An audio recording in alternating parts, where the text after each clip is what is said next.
Olá pessoal, imagina se entra aqui no meu consultório um paciente com uma dor na coluna lombar aguda há uma semana. E sem eu conversar com ele, será que é possível ter uma noção, uma ideia da probabilidade desse paciente se recuperar nas próximas semanas? É possível ter uma noção, porque existem alguns estudos do curso clínico dos pacientes com dor lombar, que avaliam o paciente desde o momento que ele começou a sentir dor até o momento em que ele se recuperou. Então, esses estudos mostram que a recuperação dos pacientes é muito rápida nas primeiras 6 semanas. Para você ter uma ideia, 80%, 90% dos pacientes melhoram e voltam a fazer todas as suas atividades em no máximo 6 semanas.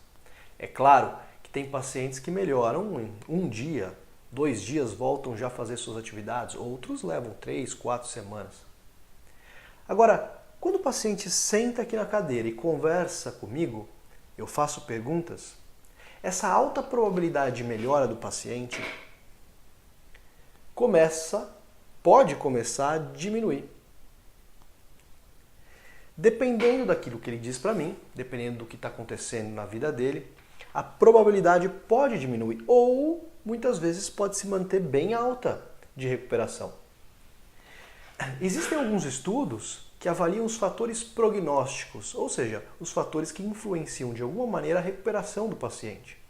Alguns fatores podem ser considerados obstáculos para a recuperação. É como se a gente pudesse imaginar o paciente caminhando pela rodovia da recuperação e no meio do caminho alguns obstáculos podendo fazer esse caminho ficar mais lento, mais difícil. Bom, existem vários estudos falando sobre fatores prognósticos em pacientes com dor lombar aguda. É muito difícil ter um único fator prognóstico mais importante que todos eles, mas talvez um fator seja mais importante no seu paciente do que outro, ou uma combinação de fatores podem estar presentes ali no seu paciente. Então, se eu pudesse criar uma lista dos fatores já identificados, eu poderia dizer que pacientes que têm uma dor já por mais tempo têm o seu caminho de recuperação mais lento. Pacientes que precisaram parar de trabalhar também vai diminuindo a sua probabilidade. E quanto mais tempo ele está afastado do trabalho, menor é a probabilidade dele retornar para o seu trabalho.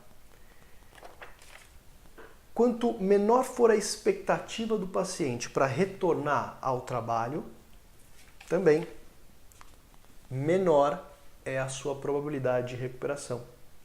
Pacientes que apresentam medo muito intenso para fazer as atividades e que apresentam comportamentos de evitação marcantes, também são obstáculos para a recuperação. Agora, tem pacientes, por exemplo, que têm grande insatisfação para o trabalho que eles estão realizando. Também. Pacientes que têm uma compensação financeira por causa da dor na coluna lombar. Pacientes que trabalham e nesse trabalho tem uma sobrecarga, uma demanda física muito grande. Ou um trabalho que diminui a possibilidade de adaptação para o seu retorno. E também pacientes com baixa estratégia de lidar com a dor, pacientes com baixa crença de autoeficácia, ou seja, pacientes que não acreditam que conseguem controlar muito bem a dor ou conseguem retornar para suas atividades com tanta facilidade assim.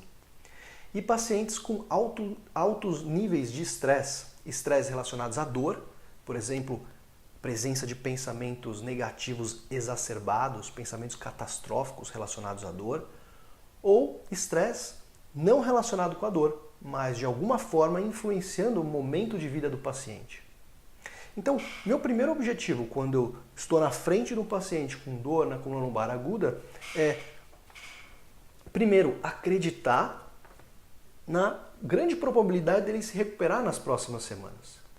Segundo, eu tenho que identificar os fatores que podem estar diminuindo essa probabilidade.